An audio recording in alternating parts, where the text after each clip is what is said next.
over the world, one creature has captivated the human imagination more than any other. Often seen, rarely photographed, never captured.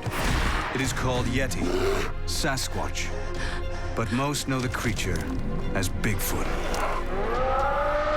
Now a team of top scientists search the globe, using the latest technology and their expert knowledge of the animal kingdom. They question the creature's very existence, uncover shocking new evidence, and wonder if we've been searching for the wrong creature all along. Join us for the definitive guide to Bigfoot.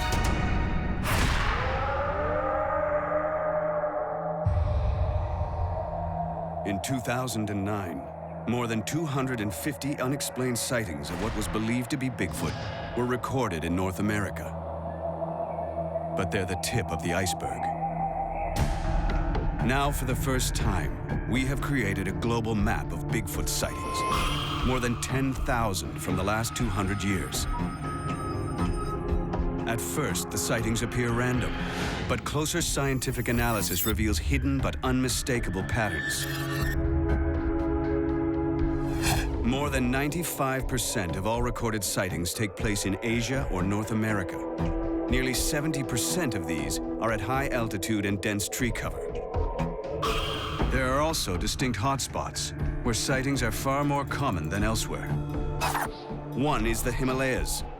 Here, generations of eyewitnesses describe a gigantic snow ape, the Yeti. 2,000 miles south on the islands of Indonesia, locals talk of a wild ape man called Orang Pendek. While up in Central Asia, sightings of ancient Neanderthal-type humans go back centuries.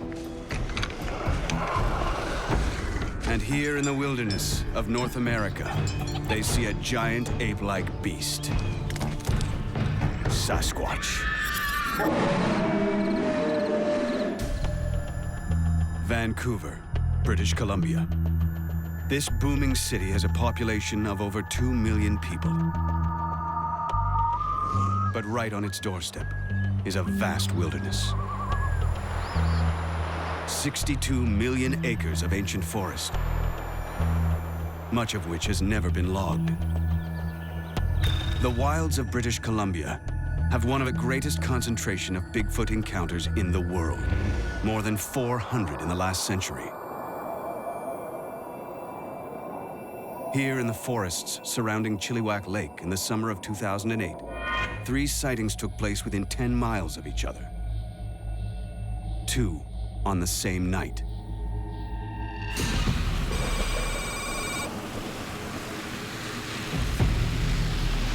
This driver is alone on a remote dirt road. He's never believed in Bigfoot, but he's about to see something that will profoundly challenge what he has previously regarded as fiction.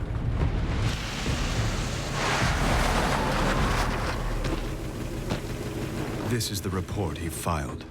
I was coming up the road here, in the lights. I seen something, like a bear almost. But I realized this couldn't be a bear. It seen me and immediately left.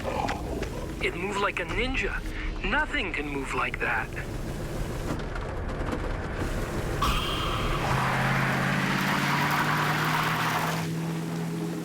Like hundreds of others, this eyewitness chose to remain anonymous for fear of being ridiculed. But his words are real. 3.5 hours later, another encounter takes place when a trucker spots an identical creature on the same stretch of road. The distance between the 2 sightings? Just 1 mile. The local newspaper filed this report.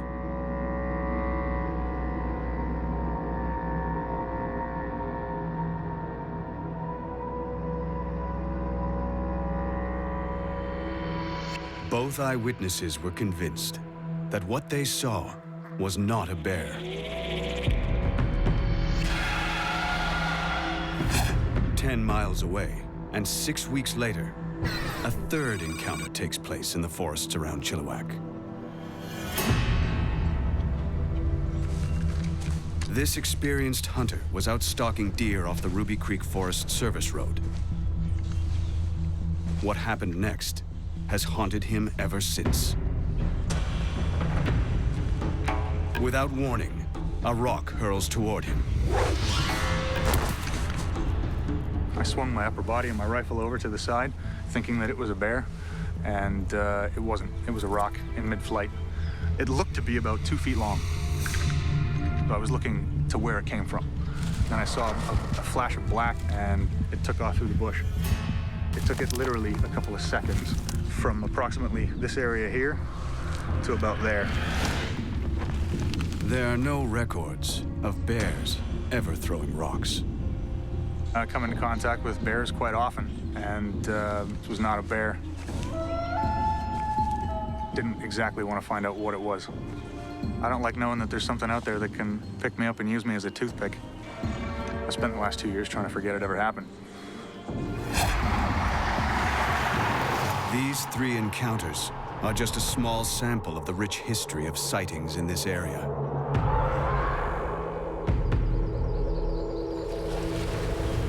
Stories of rock-throwing wild men date back generations in the Chilliwack region. It's July 1934, and local Native American Tom Cedar is out fishing for trout.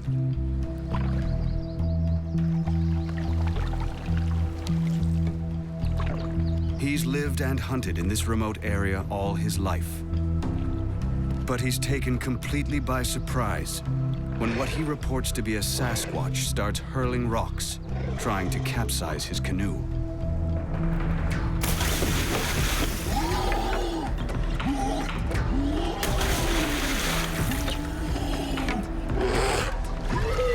It's one of a series of attacks. And the first time local tribes share their long history of Sasquatch encounters with outsiders. This Sasquatch rock art from Northern California was painted in 500 AD. How do you explain hundreds of encounters stretching back over centuries?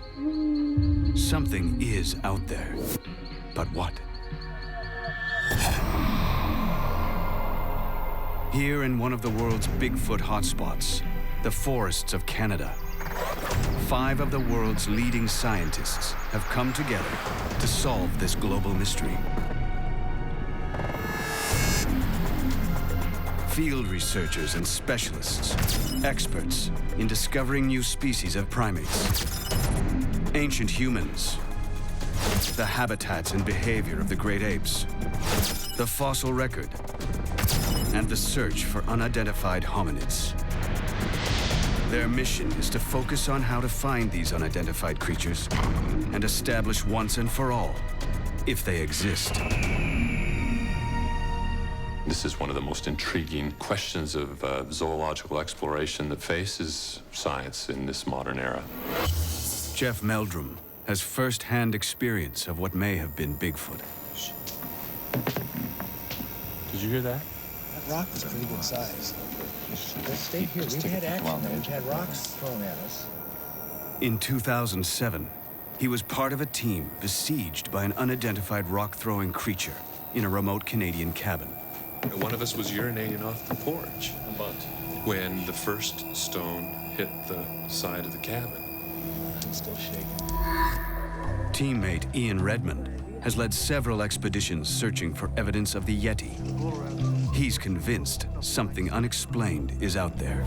If you put aside the hoaxers and the ones that are clearly mistaken identity, there's still a nugget, which is why we're all here. The team will concentrate on a fundamental principle. If Bigfoot is real, it must fit into our understanding of the natural world, meaning it must do everything other animals do, from feeding to finding a mate. The scientists first examine the best evidence available, video and film footage. There are hundreds of examples of this sort of evidence for Bigfoot. Their first task is to eliminate the hoaxes. This video shot near the Canadian town of Banff seems convincing enough, until you realize an identical creature was seen promoting a local business the night before. What is that? Don't tell me that's a Yeti. Then there are the videos where the images are so indistinct, they could be almost anything.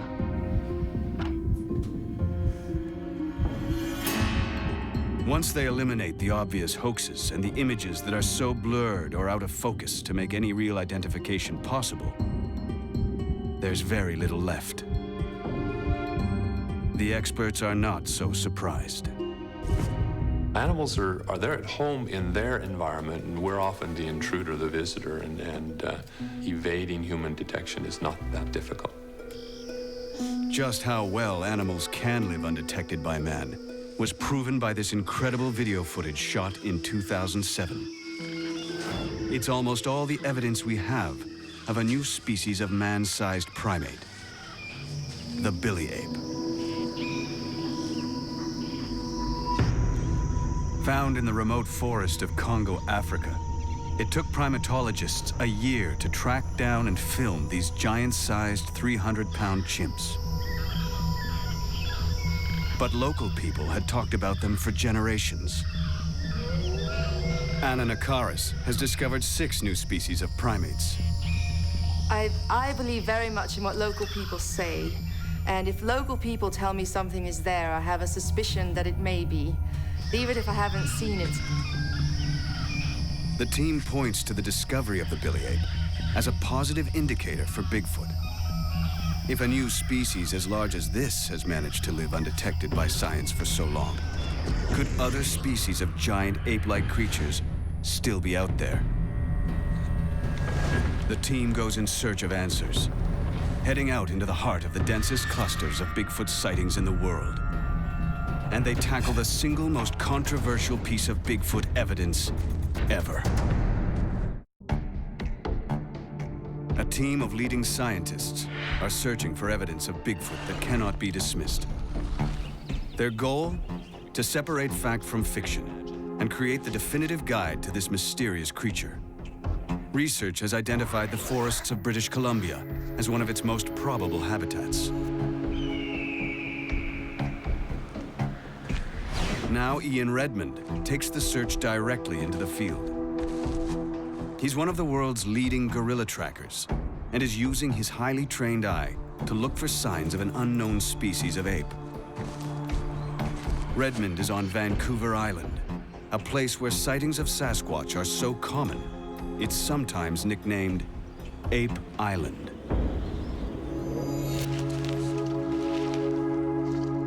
The first thing he uncovers is a mysterious structure, one of several found on different parts of the island.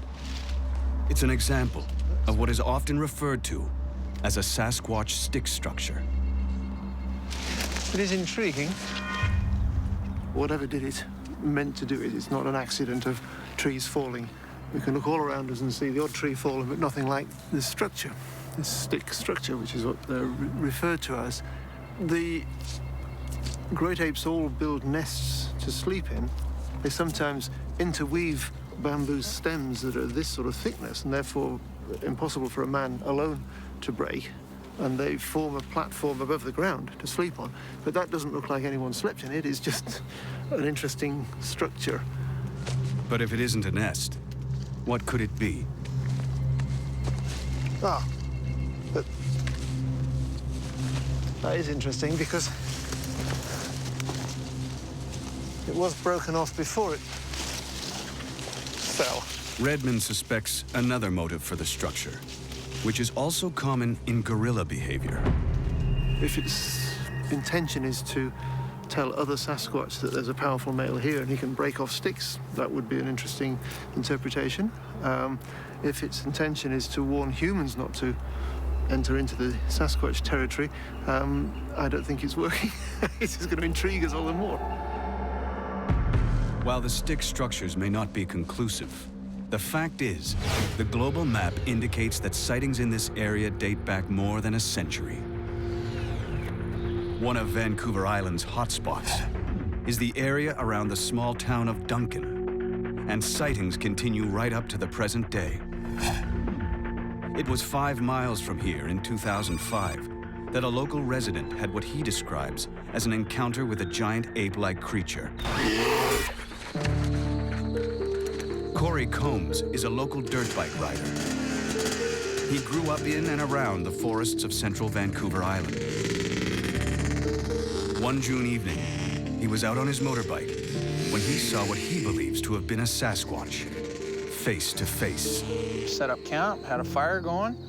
Got kind of late, and I could hear the bushes moving and branches breaking, but I didn't think much about it. But the noises, they kept coming, and I had that sense of something was watching me. And we got our flashlight going, and the batteries were just about to die. And all I remember was seeing the light shine on its face before the battery died. And that was the instant that I knew exactly what was watching me, and that it was indeed Sasquatch.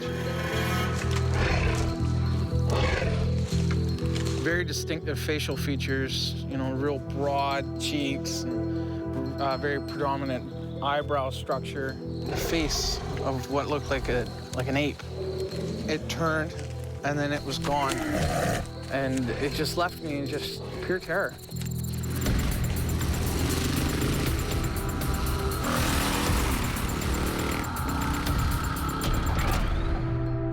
In June 2006, another alleged Sasquatch encounter took place 17 miles west of Duncan.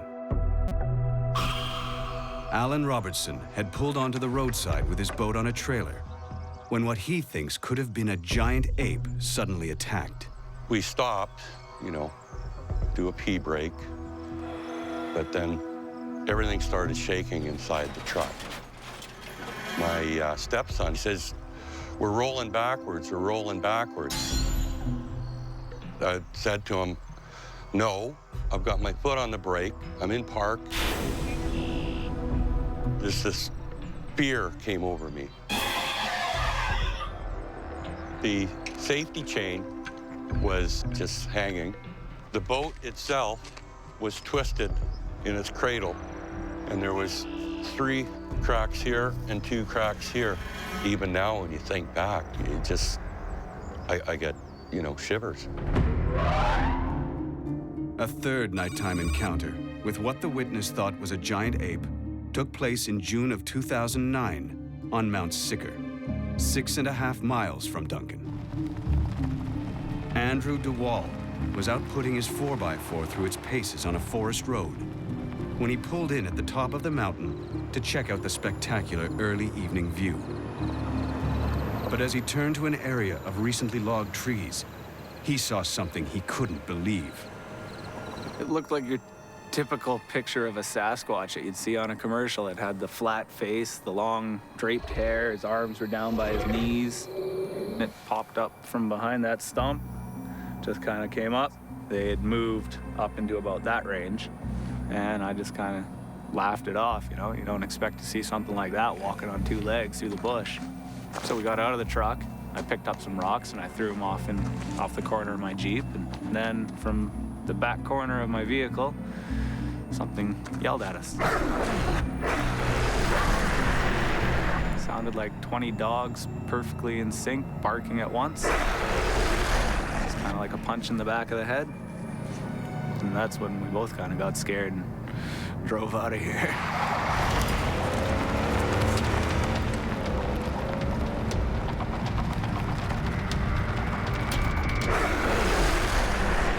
Sasquatch howling like a pack of dogs sounds far-fetched, but gorillas also bark.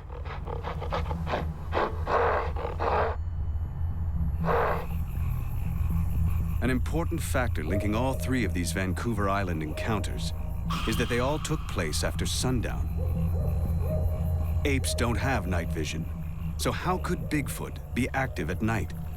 What they could be good at is seeing in the moonlight, because the forest in the moonlight is very similar to the forest at dawn and dusk, and you can see a lot in a full moon. And so if you're clever and you're an ape, or most apes are very clever, it'd be a great time to think you could avoid competition by being adapted to those periods. Ian Redmond now joins a team of local Bigfoot researchers on a moonlit stakeout. Cindy Dawson leads them. Her determination to find the truth comes from personal experience. I was on a game trail, and 2 deer come flying up the trail, and I took that as a high alert that something's following them. This animal started vocalizing at me. The sound was so strong, I could feel it, and I was probably 200 feet away. It was like a yell, scream, roar, all in one sentence. Tonight, Cindy's hoping she'll hear Sasquatch again. Her team have come equipped with a high-tech listening device and an advanced night vision camera to perhaps capture its image. The reports suggest that they are often active at night, but the visibility, even in daytime there, is only going to be a few yards in any direction. So it's probably going to be sound that alerts us to their presence. One twilight behavior other local researchers have noticed is tree knocking.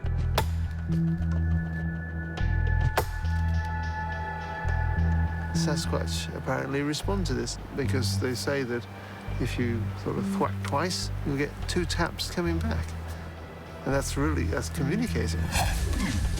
This unusual behavior has been reported in other apes, notably chimps.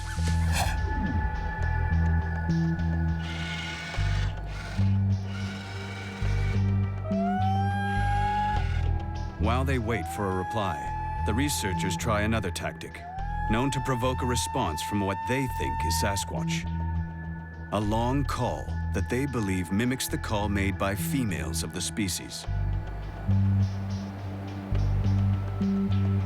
Incredibly, against all odds, a faint reply.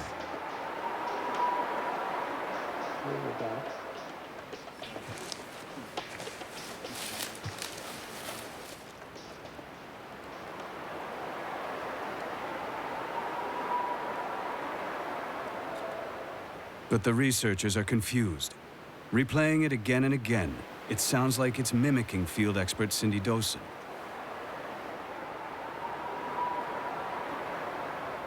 It sounds almost human.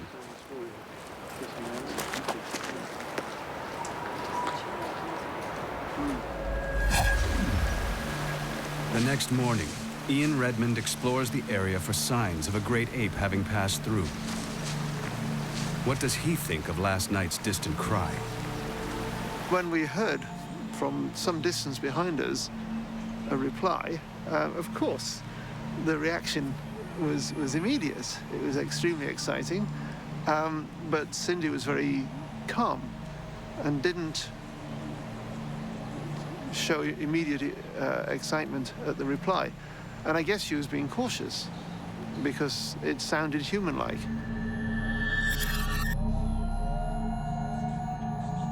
While they investigate further, Jeff Meldrum tries a new technique he hopes will uncover solid evidence.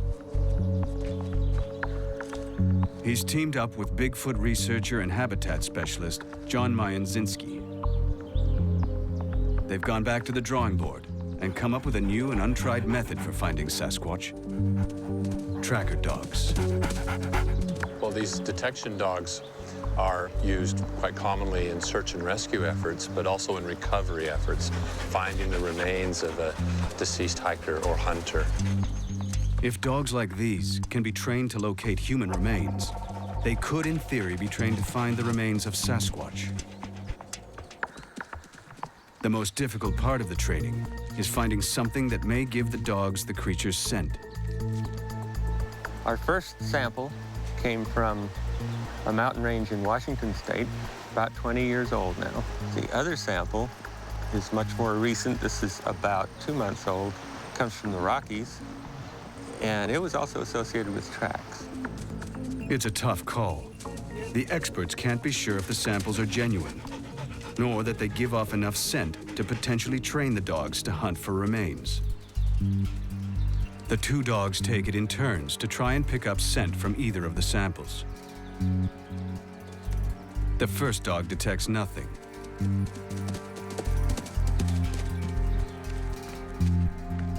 But the second dog registers a definite scent on the second sample.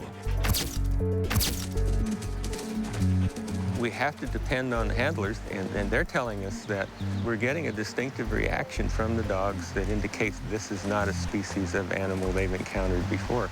The fact that these dogs are reacting in ways that suggest this isn't either animal that they would be otherwise familiar with or not quite human is very promising. The team needs to investigate what kind of creature they're looking for. Searching for clues, they'll take on the most controversial evidence in the history of Bigfoot, the Patterson film. But can they come to a final conclusion? I mean, if there were no hoaxes, there we have a Sasquatch. It is one of the greatest mysteries of our time, the search for a creature known as Bigfoot. Now 5 of the world's leading experts in natural history have come together to create the definitive guide to Bigfoot. Their goal? To see if there is proof that a creature is still out there. Our team has decided to examine the most controversial piece of evidence in existence. It consists of 953 frames of 16mm footage, known as the Patterson film. About 40 seconds of silent footage that has galvanized the world. It was shot here, Northern California, 6 Rivers National Park, Bluff Creek. Here in the fall of 1967 begins the greatest Bigfoot mystery of them all. As our team watches, primate experts Ian Redmond and Anna Nakaris point to the way the creature walks as a convincing argument for the film's authenticity. It is very relaxed, very flowing gait, clearly comfortably walking bipedally. There's no question of awkwardness. Interesting to see how the creature is swinging its arms quite strongly from side to side. That's something almost more than I'd expect to see even from a gibbon. Team members Bill Sellers and Jack Rink remain skeptical. They focus on the man who shot the film and why. For me, this clip is really all about trust. If you saw a clip of film like this from an impeccable source that you believed, then you'd have to take it at face value. This is, a hairy creature walking across the screen. If you don't trust the person who's actually taking the pictures, and you don't trust that it's not a hoax, it doesn't really matter how convincing it looks, because we know that Hollywood special effects and things can recreate almost anything, and it's very difficult to tell. The man behind the camera was Roger Patterson. Numerous people question his motives, including journalist Mike McLeod. Roger Patterson was a really interesting guy. He never had a real job, never wanted a real job. He was an inventor, and by all reports, quite really an artist with his hands. And he always felt that he was going to, one of his inventions was going to pay off. Many think the Bigfoot of Bluff Creek was one of Patterson's inventions. He thought it was possible that something like this could be out there, and that if he could find it, it would be an incredible thing. It'd be like one of the inventions he'd been chasing for so long. He started making these trips on horseback up into the mountains and talking to people in that area, and he came out with a book in 1966. His book contained a sketch of a creature uncannily similar to the one he caught on film just over a year later. Could this have been the prototype? Roger Patterson's ambitions went much further than writing a book. He borrowed money to direct a Bigfoot movie. He was buying cameras and film footage and raw stock and horses.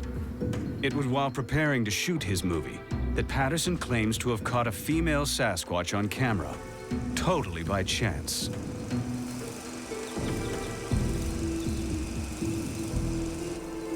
It all sounds too good to be true. Since then, the film has been subjected to 40 years of scientific scrutiny. From biometric analysis of the creature's gait and stride length, to markers showing its height in the natural environment, no one has managed to prove it's a fake.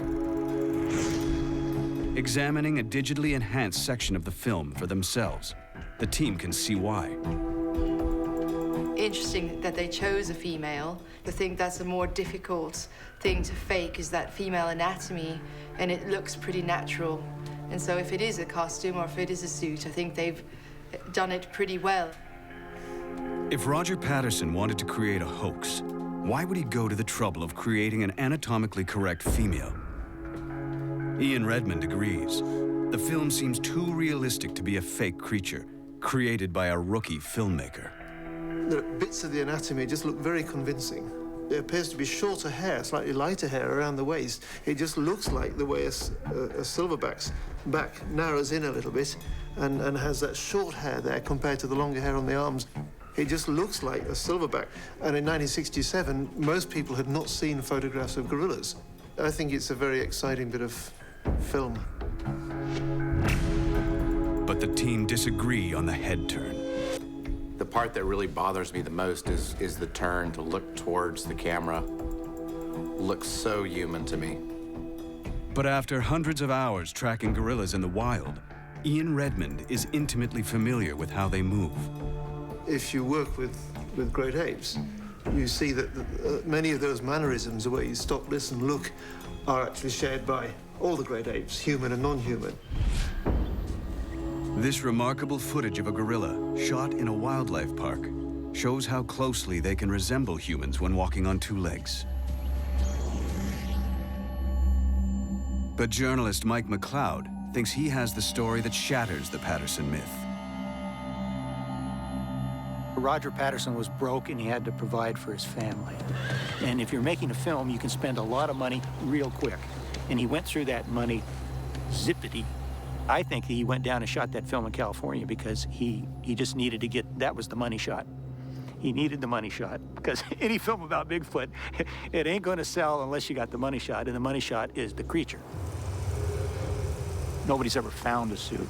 It was either made of cowhide or it may have been rented from a costume rental studio. But in any case, he really brought his artistic sensibilities to the film he shot in 1967, which has become an icon. Jeff Meldrum disagrees. This is anything but just a man in a fursuit. There wasn't spandex, there wasn't Velcro, there wasn't anything but relatively cheap costume fur available, especially to an amateur who might be trying to pull off a hoax. If it's a hoax, it really stands as one of the most sophisticated accomplishments of its time. I have to disagree, actually. It's not. I mean, to me, I look at it, and given its history and so forth, you know, it shrieks at me, man in suit. It really does. Roger Patterson went to his grave, taking the truth with him, swearing both his film and Sasquatch were real. I don't think it's incongruous that Roger Patterson would believe that a creature like that existed and then go out and shoot a fake film. It's actually quite interesting. That's his vision of what it looked like. The team remain divided. Two believe it could really be a Sasquatch. Two are unconvinced. One is undecided. But as our global map reveals, real or fake, one incredible fact is certain. In the years after Roger Patterson's film, places like Ohio, Pennsylvania, Maryland, Texas, and Montana, who have almost no previous history of Bigfoot sightings, have become sightings hotspots. In just 10 years, there are more sightings than in the previous 150, and they just keep coming. Can all these eyewitnesses really be seeing Bigfoot? In my experience, hoaxes have been actually very few and far between, and the challenge that we face is sifting the misidentifications, the over-imagination of enthusiastic investigators for whom every bump in the night, every call in the forest is evidence of Sasquatch activity. It's a bit like the Loch Ness Monster. Anyone who sees a lump in the water hopes that's what they're seeing. The team decides to investigate this massive surge. One of the places with the greatest rise in sightings of Bigfoot-like creatures is Florida.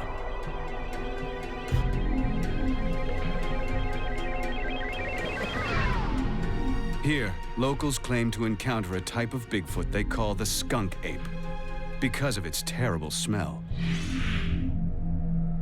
In December 2000, these two photographs were sent to the Sarasota Sheriff's Department. They allegedly show a 5 to 6 foot tall skunk ape that broke into someone's garden. Is this creature fact, fiction, or a case of mistaken identity?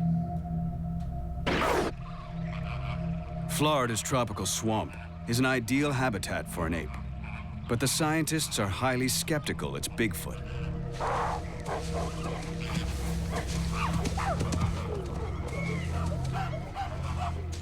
There's a whole huge menagerie of pets that have been released, particularly in South Florida. We know that primates can thrive in these habitats, and chimpanzees are extremely adaptable, and there's a lot of food they can be eating in Florida. Keeping chimps and orangutans as pets became fashionable in the 1970s, just when sightings of the skunk ape took off. A very common issue is for people to buy a baby or an infant primate, keep it until it's a bit older and stronger, and often they're purchased illegally or they're held without a license. And all it takes is 2 or 3 to start a population. They live a long time. I mean, a chimpanzee can easily live to be 60 years old, and so you only have to have a few releases, perhaps, you know, decades ago, and the odd sighting, and that would certainly keep alive a rumor of a skunk ape for a long, long time. The team believes the huge surge of skunk ape sightings in Florida, more than 200, are a case of mistaken identity triggered by Roger Patterson's film. Sightings of skunk ape are probably nothing more than an escaped chimp. But not all clusters are as easily explained. The biggest hotspot the team cannot dismiss is the Pacific Northwest, a region that stretches from Northern California up through Oregon, Washington State, and well into Canada. This area has an unbroken history of sightings.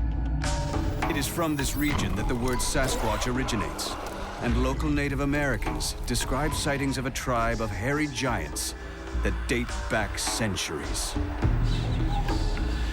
This ancient wisdom may be the key to solving the mystery of Bigfoot. A team of scientists is searching for definitive evidence of Bigfoot. Having examined the famous 1967 film by Roger Patterson, they found it caused a massive surge in sightings. But some areas were more affected than others. The team's global map shows them that hundreds of sightings in the Pacific Northwest took place long before Patterson's film, making them potentially far more reliable than sightings reported elsewhere in the years after. A key hotspot is the area around the town of Chilliwack in British Columbia. There were a cluster of sightings here in the early 1930s and 40s.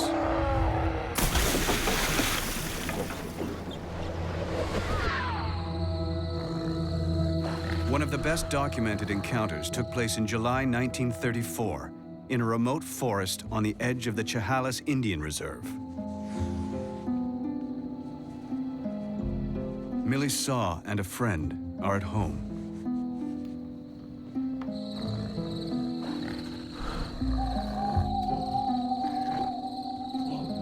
Tonight they will encounter a creature they thought was only a local legend.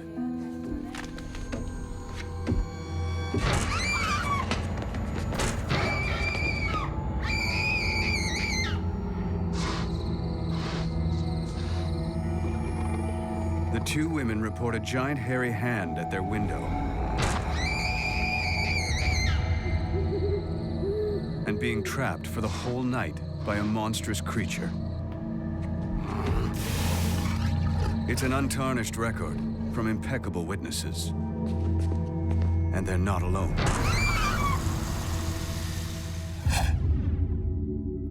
As we move forward in time on the global map, the reports from around Chilliwack just keep coming in increasing numbers.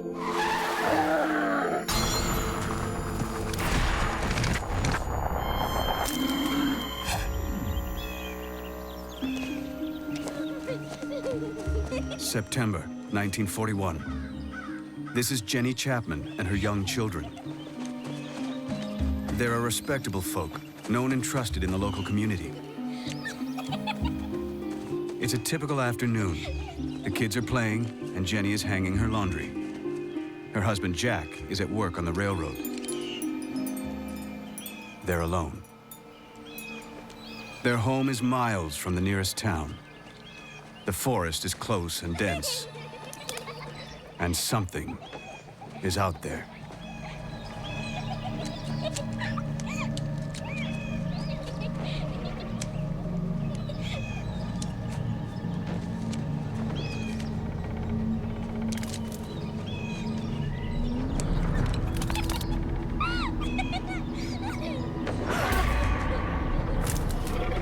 Come here, come behind me. Jenny knows it's not a bear. Come here, stay behind me.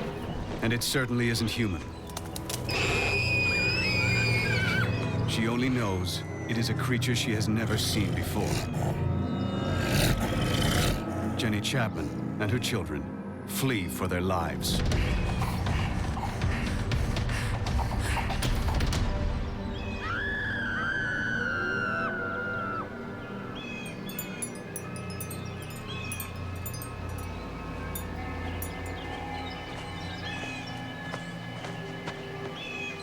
Jack Chapman arrives home at dusk.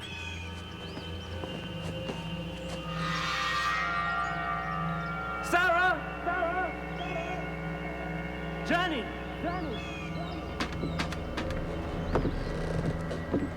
He finds strange reddish-brown hair snagged on the high door lintel. The house has been ransacked.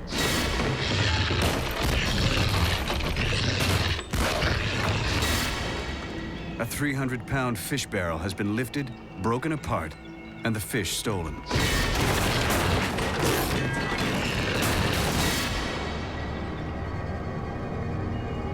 Realizing his wife and children are missing, he runs into the forest. Jack Chapman eventually finds his family taking refuge in the nearby town. The family never returns to the homestead.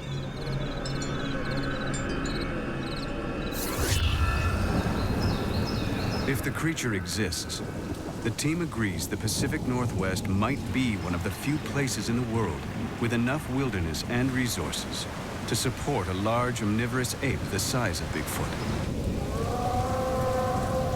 But there are some crucial questions they need to answer. One of the things you need to work out is actually what they eat, particularly what they might eat during the winter when, food is presumably not very good supply.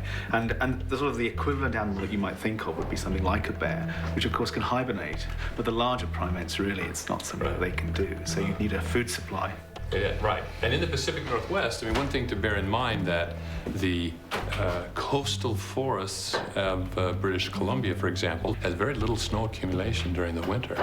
And so there are thousands of miles of coastline through that inside passage up into southeastern Alaska that actually is a very rich habitat and provides a lot of food resources throughout the year. Yeah, things like shellfish and Shellfish and kelp and all the invertebrates that are available in the tide pools. The ransacking of the Chapman's house suggests Sasquatch has an appetite for fish.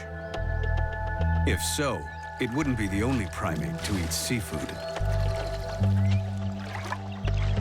Several species of monkeys eat mollusks they find in shallow water. But Sasquatch are frequently seen far inland at much higher altitudes. Surviving here would require Sasquatch to live on hard-to-process foodstuffs, like sedge grass, leaves, even bark. This in turn would require a specially adapted gut. A very long gut with a long passage time allows them to process coarser food items, leaves and so forth, that would be unavailable to many other animals that inhabit the western United States. It's not out of the realm of possibility whatsoever. But do sightings of Sasquatch in the Pacific Northwest match up with the best food zones for a large omnivorous ape?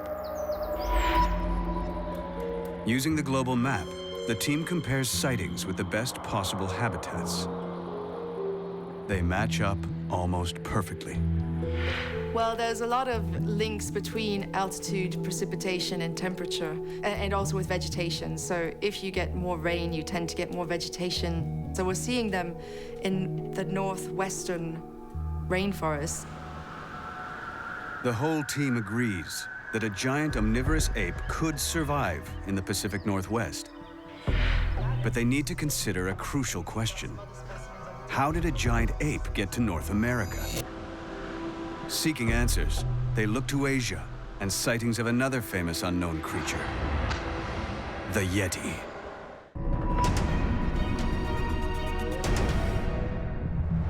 Searching for evidence of Bigfoot, a team of scientists has been exploring the Pacific Northwest. They found an ideal habitat for an omnivorous great ape.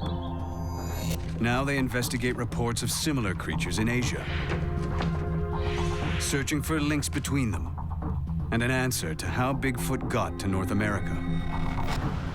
Their first Asian location, the mighty Himalayas, the highest mountain range in the world.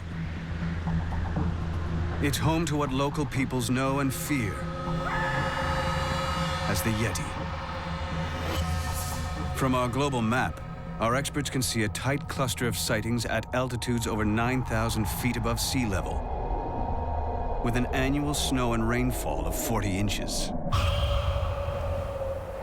The most important evidence for Yeti is footprints. In 1951, climber Eric Shipton was at a height of 20,000 feet during an expedition to Mount Everest, when totally unexpectedly, he came across these ape-like giant prints. With no other humans living even remotely nearby, he was convinced they must have been genuine. Jeff Meldrum has a cast of the original Shipton footprint, and he's convinced it definitely came from a real creature. It's quite distinctive in that the large toe is divergent from the remaining toes. A more thumb-like appendage. The Shipton footprint is further enigmatic in the fact that the second toe is quite enlarged. This may be a natural feature, or it could also be a pathology. We don't really know, since only a single footprint was documented. It seems extremely unlikely that someone would add an injury to a faked footprint. And even more improbable that they would fake footprints on a remote snowfield more than 20,000 feet up in the Himalayas. The trouble is, this seems an unlikely habitat for a giant ape.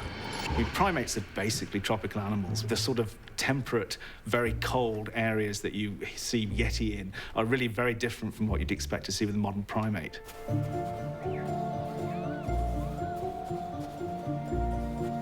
But there are exceptions. These Japanese macaques live at an altitude of over 10,000 feet and further north than any known primate.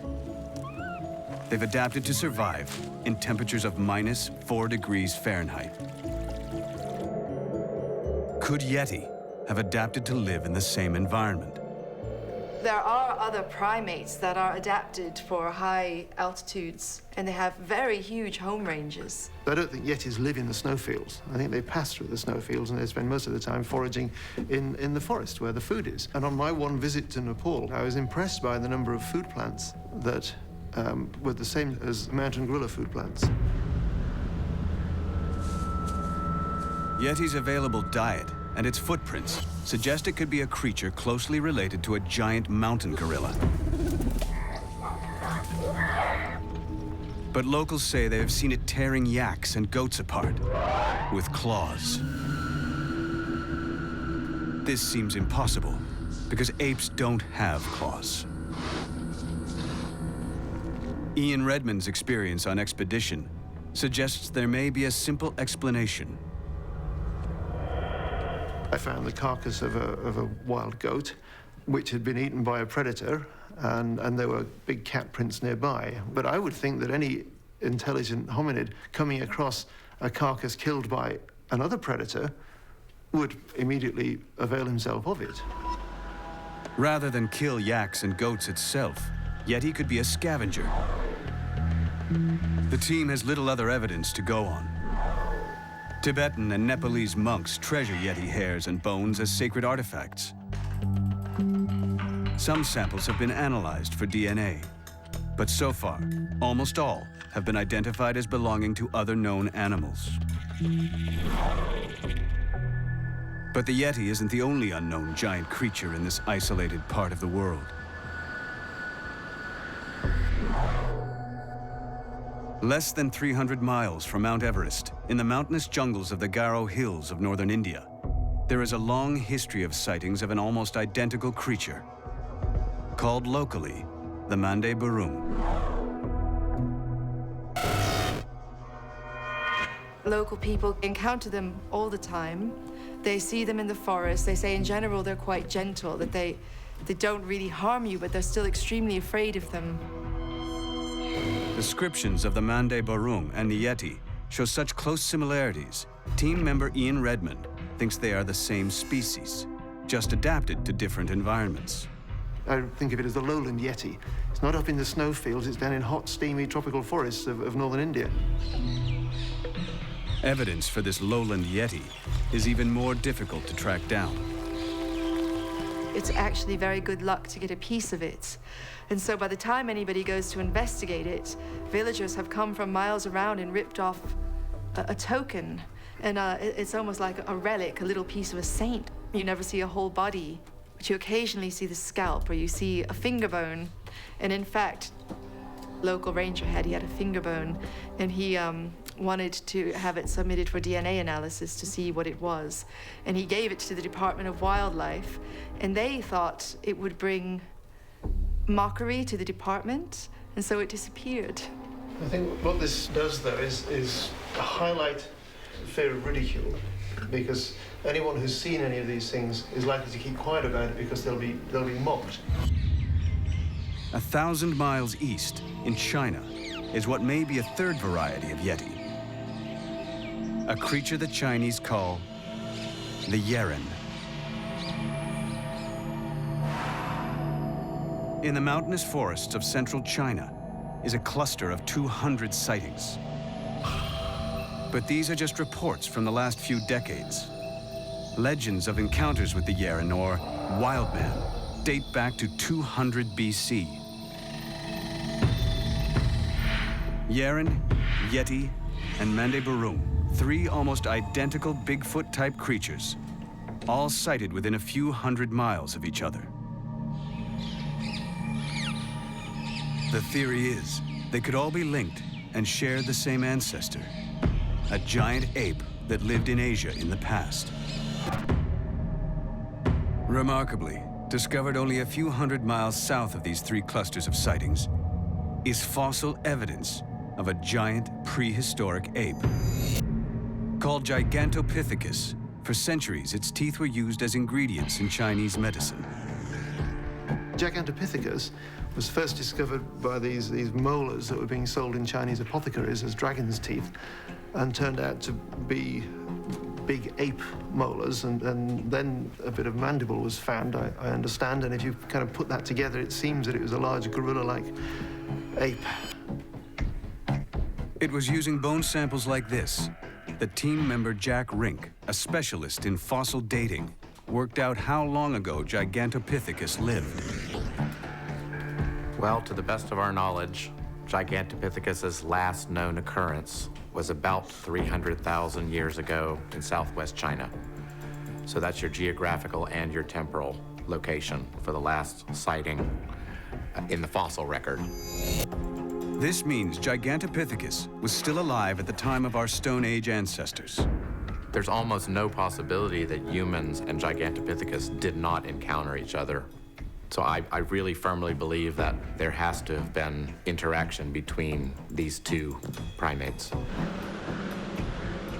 The majority of the team believe that if the Yeti and Asia's other reported giant apes exist, they are almost certainly descendants of Gigantopithecus. But is the North American Sasquatch?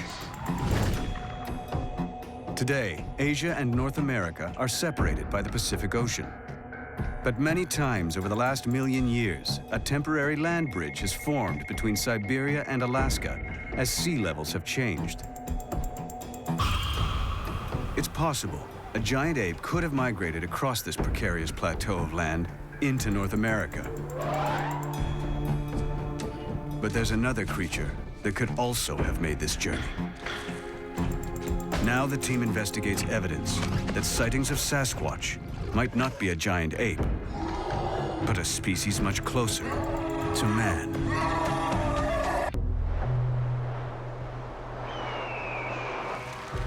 One summer afternoon in 2007, Robert Wilson was driving in a heavily forested area on Vancouver Island.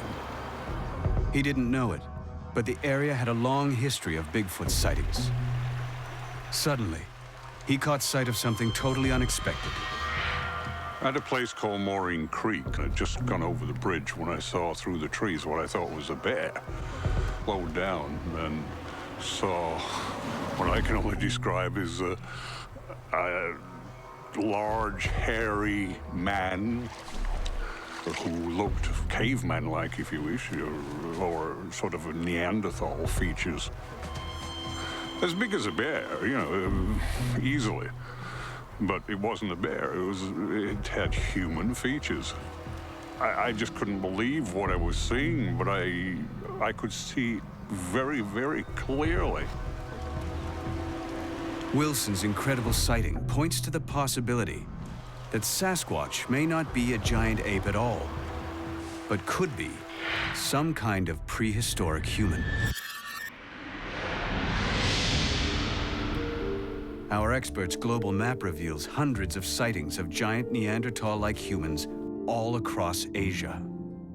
The greatest concentration of these is in the Caucasus Mountains, south of Russia. These sightings became so numerous that over time the creatures were given a name. They are called Almas, or Almasti, meaning wild people. One of the most compelling and reliable of all the reports about the Almas was documented in 1925. General Mikhail Stepanovich Topilsky of the Russian Red Army attempted to surprise what he'd been informed were rebel soldiers hiding in a remote cave.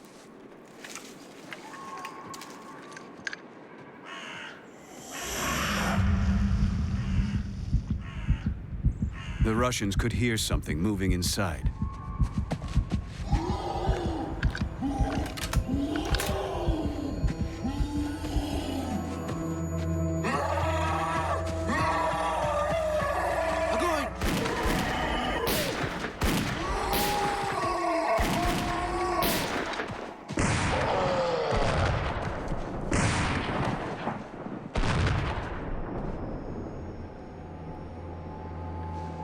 To their horror, the general and his men discovered they had gunned down not a modern enemy, but some sort of prehistoric human. The dead creature lay with his eyes open and his teeth bared. In general, the hair was very thick, without any underfur. The knees were completely bare of hair, and there were callous growths on them. The color of the face was dark. The nose was flat, with a deeply sunken bridge. Well, the eyewitness descriptions of the Almas, a heavily muscled body with a thick torso, deep-set eyes and heavy brows and very prominent cheekbones and thick jaws, could easily represent a Neanderthal. But Neanderthals were only one of what we are now discovering to be a whole range of different types of early human. One of the really interesting things about human evolution that we're now finding is that it's not a kind of evolutionary tree. It's more what we call an evolutionary bush. And there are lots of little side branches. There are lots of cousins of humanity that didn't go anywhere. Evidence for other primitive human-type creatures has been increasing dramatically. In fact, fossil evidence of a human relative has been found on the island of Flores in Southeast Asia. And it shows that this creature was alive until recently. Unlike the Almasti, they are very small. But they too are a separate species from modern man. Scientists named the creature Homo floresiensis, Homo floresiensis, the hobbit, is always described as an example of island dwarfism. So this is an animal that's found itself on an island with none of the normal competitors that we'd normally have. And there is no need for it to be big anymore. Nothing's going to eat it because there are no predators. And so the particular ecology it's in is favoring being small. Fossils of this real-life hobbit date to 10,000 years ago. But locals on nearby Sumatra have long spoken of a legendary small forest man they call Orang Pendek. Could this be the same creature? Or perhaps an even more primitive subspecies? Anna Nakaris has worked extensively in Southeast Asia, where she has discovered new species of primates. She's convinced local people's stories of Orang Pendek are reliable and of a real creature. Local people can be extremely reliable, and there is a lot to say in listening to the stories of the people that live in these remote places. The thing that's so fascinating to me is the life that's been breathed into the legend, so to speak, by the recent discovery of the Homo floresiensis, the hobbit. You know, the prospect of a relic population of hominid or another type of primate might not be so far-fetched. Incredibly, just as these local stories have proved Orang Pendek might have a basis in fact, so too, new evidence reveals what might be the remains of the real-life Almasty. In March 2010, an amazing new discovery was made on the borders of Russia and Kazakhstan, in the same region as the 1925 encounter. From just a single finger bone, scientists identified yet another type of human species. They're calling it the X-woman, or Homo denisova. So we've got this X-woman that's just been identified just from a finger bone that we've extracted DNA from. And the DNA in this finger bone is sufficiently different from the DNA that we've extracted from other modern humans and from Neanderthals that we think it was probably from a completely different species. So in fact, having multiple species of humanity is probably the norm. Scientists now think Homo denisova was a cousin of Homo floresiensis.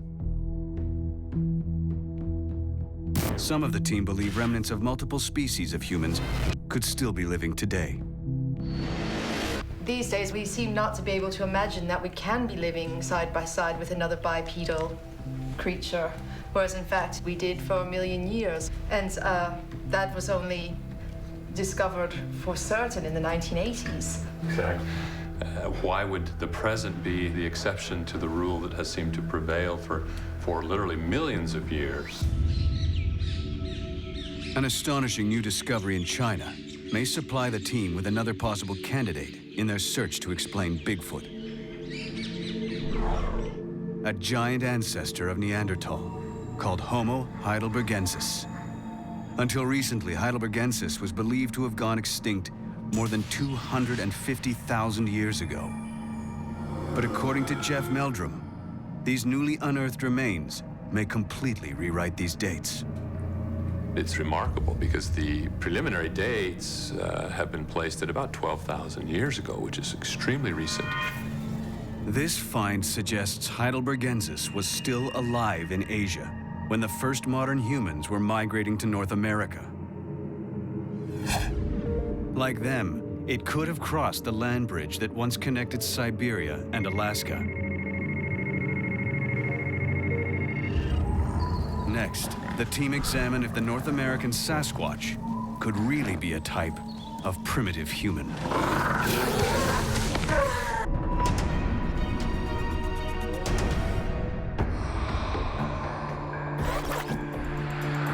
In their quest to find definitive evidence of Bigfoot, a team of scientists is examining the possibility that the creature may be a type of early human. They've been investigating a potential suspect called Homo heidelbergensis, a giant ancestor of Neanderthals, which could have crossed into North America from Asia. They turn to one of the earliest written records of an encounter with Bigfoot. Could it be the same creature?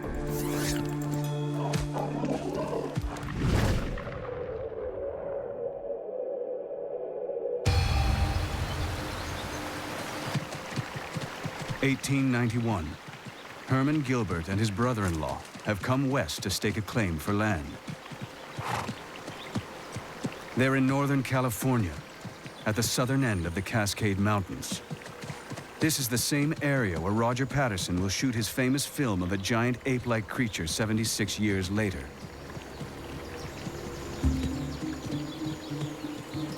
But from all accounts, what they're about to witness may not be an ape, but some kind of human. Both men have already heard the local stories of the What Is It, a legendary local monster to be avoided at all costs. Herman discovers signs of it first, giant footprints.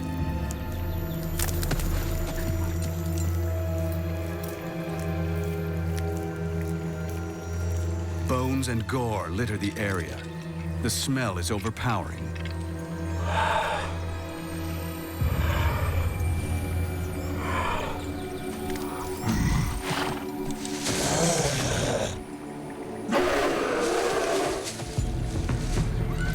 Then they spot the creature itself. A huge, hairy man, bathed in blood, beating its chest and wailing in anger. Like others who have seen it before them, Gilbert and his brother-in-law flee.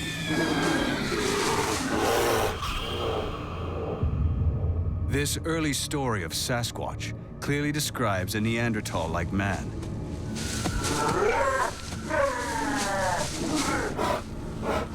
One possible candidate for Bigfoot is an ancestor of Neanderthal called Homo heidelbergensis. Heidelbergensis was the biggest known ancient human. We have specimens a towering 6.5 feet tall, but there could easily be others that were much taller.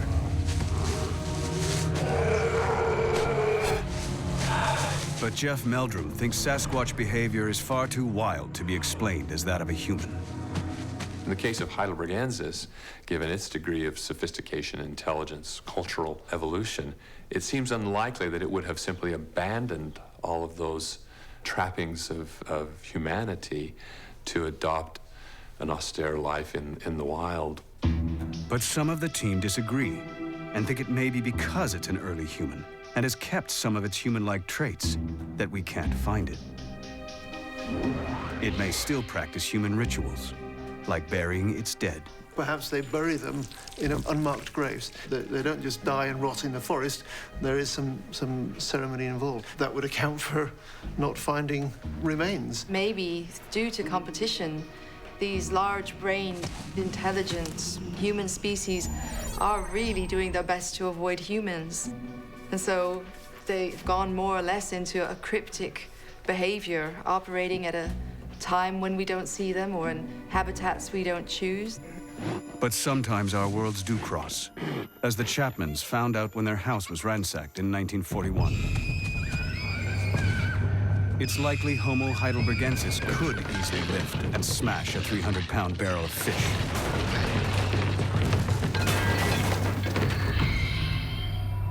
Fossils show heidelbergensis had much thicker bones than a modern human.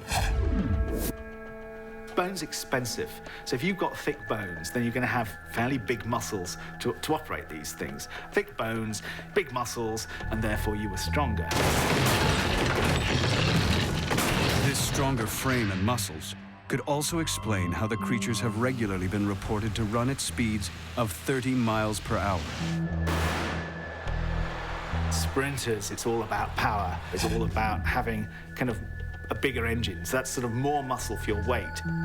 Perhaps they were built for sprinting. Today's fastest sprinters average 6.3 feet tall and run at 27 miles per hour.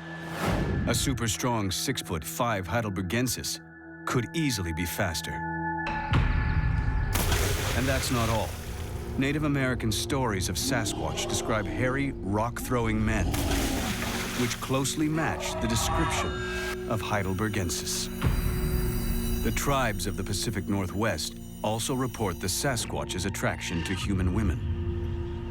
These stories stretch back centuries But even today, they remain protective of women when they believe Bigfoot is at large. When non-tribal people visit those locations where they take special care and they escort the females back to their vehicles and make sure that they are safely off the reservation. And I've personally been escorted off a reservation because they believed that there was a Bigfoot in the location. One woman who says she knows what it's like to be pursued by a Sasquatch is Cindy Dosen. In April 2008, she was out in the forest around Maple Mountain, Vancouver Island, when an unidentified giant creature pursued her.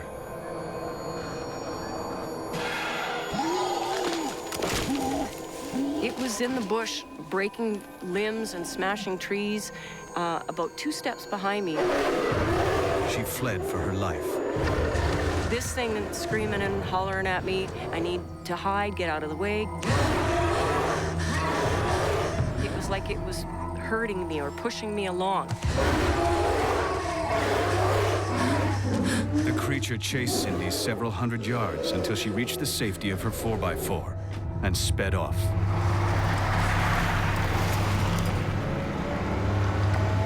And when I got into my car, I started crying. I just fell apart. And I wouldn't go back out in the woods for up to 3 weeks. I just would not. There's just no way. Was this a close encounter with a lone male Sasquatch searching for a mate? Some First Nation legends go as far to say Sasquatch had children by human women. There is oral tradition that it's happened in the past. They do talk about that offspring have been produced, and the child will only usually live a very short period of time due to rapid growth. It's usually very slow, can't learn the language, doesn't learn any traditions. But if Sasquatch really is a Heidelbergensis, mating with a human might not be as far-fetched as you might think. Recent genetic research has revealed early modern humans mated successfully with Neanderthals. Many people today still carry Neanderthal genes.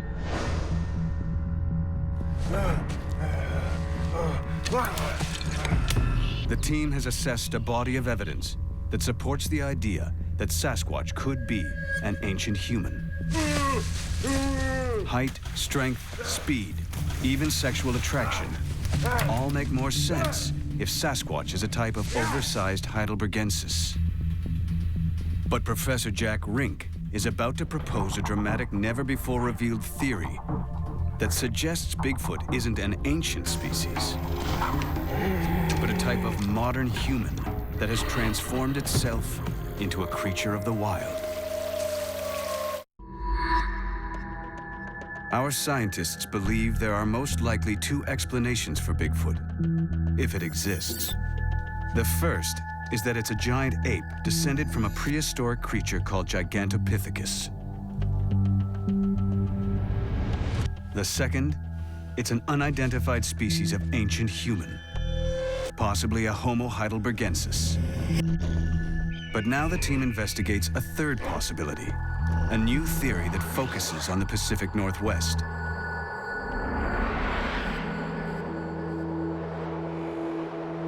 Could sightings of Sasquatch be explained not by giant apes or prehistoric men, but by modern-day humans? Based on research into the Native American Squamish Nation, Jack Rink has learned of the secretive training rituals that must be undertaken by the tribe's shamans. One of the aspects of the Squamish Nation oral tradition is that people become literally wild people through shamanic processes where they have to go off and stay isolated for periods of over 10 years, eating wild foods, being isolated from the other parts of their tribe. So the living wild people apparently do exist. The clues that helped reveal this groundbreaking evidence were uncovered on the rugged shoreline of British Columbia by one of the Squamish Nation's foremost scholars, Professor Rudy Reimer. Reimer was searching for stone tools used by his ancestors when they first settled the area more than 10,000 years ago. People picked up local rocks and modified them for plant gathering and hunting and a whole wide range of other activities. But he kept finding stone tools in out-of-the-way places. And intriguingly, many appeared to have been in use in recent times. When we did find them, they were in odd locations. They were in remote, hard-to-access areas. And to me, as a First Nations person, as an archaeologist, I began thinking about those sites in a different way. Why were these tools being discovered in such out-of-the-way places? Rudy Reimer realized the sites he had been excavating were on land the Squamish had always held sacred, but left untouched. These remote places were reserved for what traditions called the wild people, the Smali. I went into certain areas of our territory. The elders would ask me, so, well, why are you going there? That's where the wild people live. But Reimer realized even the elders did not know all of the tribe's secrets. For millennia, Squamish shamans, the tribe's priests, had undergone a form of initiation known only among themselves. They would disappear into the wild, remote places to learn the secrets of nature. Could there be a connection between the shamans and the Smali? Finding stone tools at the same remote sites seemed to prove it. While they were out there, it would be very common for those individuals to use stone implements. And as a result, we find remnants in very remote locations where people would have gone to do those spiritual training, those physical training activities. But how could shamans be mistaken for Sasquatch? The young men who undertook shamanic training were expected to live in complete isolation from the rest of the world. They were forbidden from coming into contact with people. Cut off, even from their own tribe, their training could take years. In the process, gradually transforming them into unrecognizable wild men. After a few years, they would have appeared very differently than someone living back at their home village, interacting with plants, animals, being on their own for extended periods of time. You know, they would have become very physically fit. Their hair would have become very long and unkempt, but they also be behaving differently. They may be mistaken for what we call an ape or a strange creature dwelling out in the wilderness. Some traditions even speak of these wild young men covering their bodies in thick horsehair moss to keep warm. If someone was wearing a coat of black lichen, of course, they'd look like a hairy man. Yeah. But at the same time, are they doing that because they want to look like a Sasquatch as part of their ritual? Yeah. It's easy to see how the legend of hairy wild men was born. My perspective offers a cultural explanation for what we call Sasquatch, or what we in the Squamish Nation call Smilaith, the wild people. Explaining Sasquatch as a case of mistaken identity would only be possible if shamanic training was still happening in the forests of British Columbia today.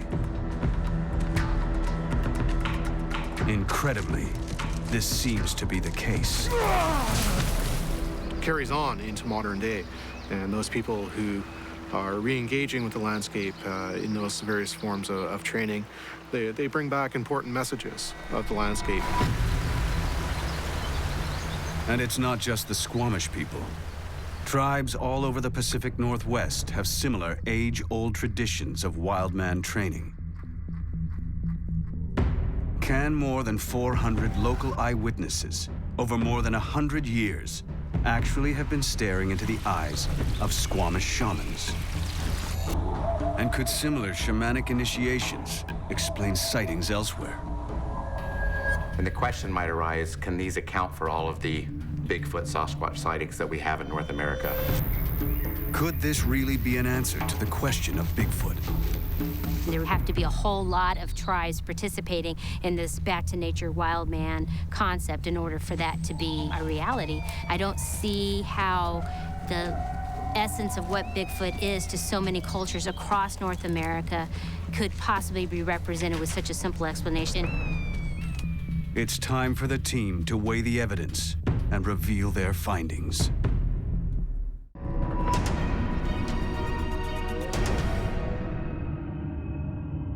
The team investigating the worldwide mystery of Bigfoot is coming to its conclusions. They've narrowed down their inquiry to 3 potential suspects for what the creature, if it exists, could be. Now they consider this 3rd and latest suspect, Native American shamans training in the wild. Can these account for all of the Bigfoot Sasquatch sightings that we have in North America?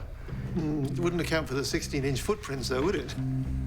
Ian Redmond has spotted a major flaw in the shaman theory. The creature is named Bigfoot for good reason. No ordinary human could ever leave footprints like these. Studying the giant-sized footprints allegedly left by Sasquatch is Jeff Meldrum's specialty. He's studied hundreds of them and found the distribution of sizes follows a pattern identical to a real animal species. This is exactly the type of data we would expect if we were, in fact, sampling a real population. But the existence of hoaxers makes any definitive conclusion drawn from footprints alone uncertain. What we really need is a live specimen, or the next best thing, its bones. As soon as you have a skull, everyone is happy. You've got all the information you need, particularly things like teeth, because, you know, they're so different between different mammal species. If you had, there'd be no argument. It would be kind of a done deal. There is no fossil evidence either, but some of the experts are not surprised. We know virtually nothing about gorilla fossil history because they live in forests. And in forests, fossils don't form very well. There's this scrabble for nutrients. An animal dies, it decomposes, and all the nutrients go back into the trees or other animals, and you don't get fossils. But if Sasquatch is a giant ape, there is other evidence the scientists might expect to find. If they're eating all this vegetable matter, they're producing a lot of dung.